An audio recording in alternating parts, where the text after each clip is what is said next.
Magandang araw, Pilipinas! Grüß Gott, Österreich! Today we are going to cook chili pork belly mechado. Kung ready na kayo, here are the ingredients.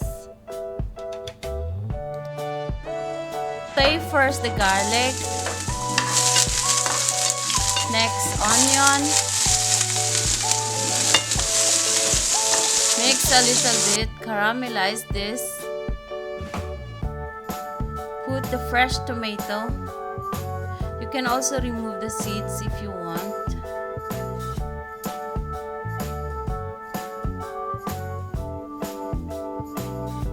And then let's cover this for at least 5 minutes.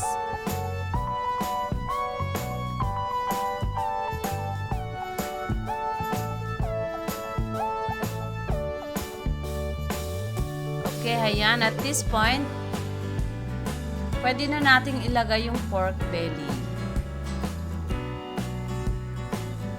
You can also choose different kind of meats.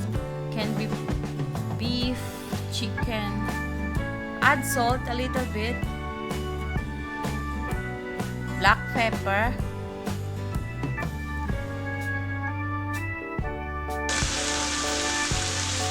Then we are going to cover this again for 20 minutes.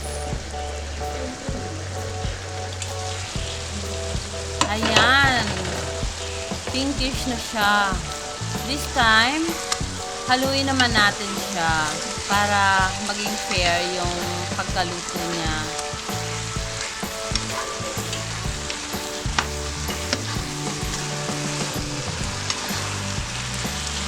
Tatakman natin ulit for another 10 minutes.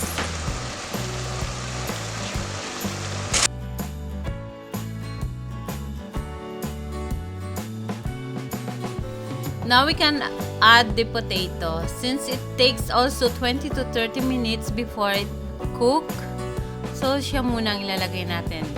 Together with the carrots. Putting carrots is optional. Some they don't like it, but for me it adds also color for the dish.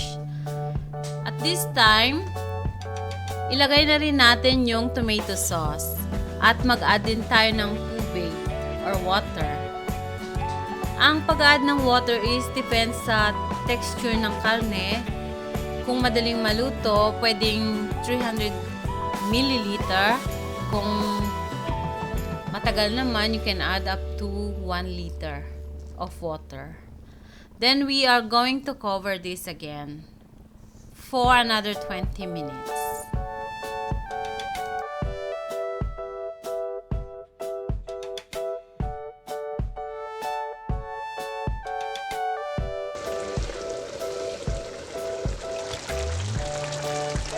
Ayan, malapit na siyang maluto. Add naman natin yung green peas, red and green bell pepper, and the jalapenos, chili. It makes my mechado chillier or spicier. At syempre, don't forget the patis or the fish sauce. Tatak Pinoy. Yum, yum, yum. At tatakpan naman natin ito for the last time, mga 10 minutes.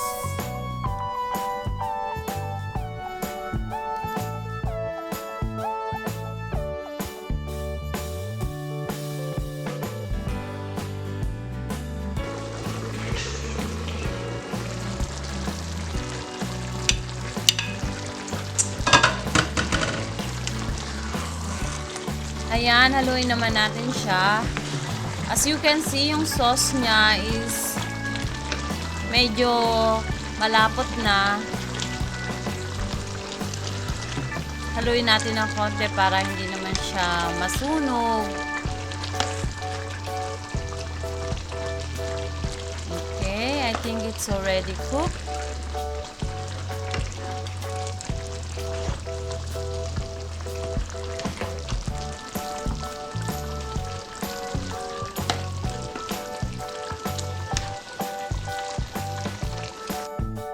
Okay guys, this is the best part. Tikiman time. You can add black pepper if you want, according to your taste.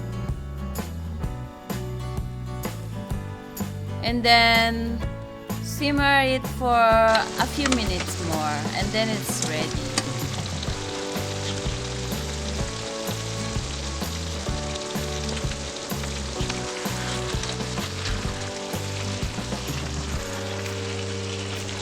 Kainan time! Guten Appetit! Mahlzeit!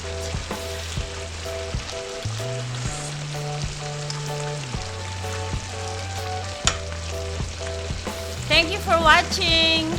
Enjoy cooking! Love, love, love!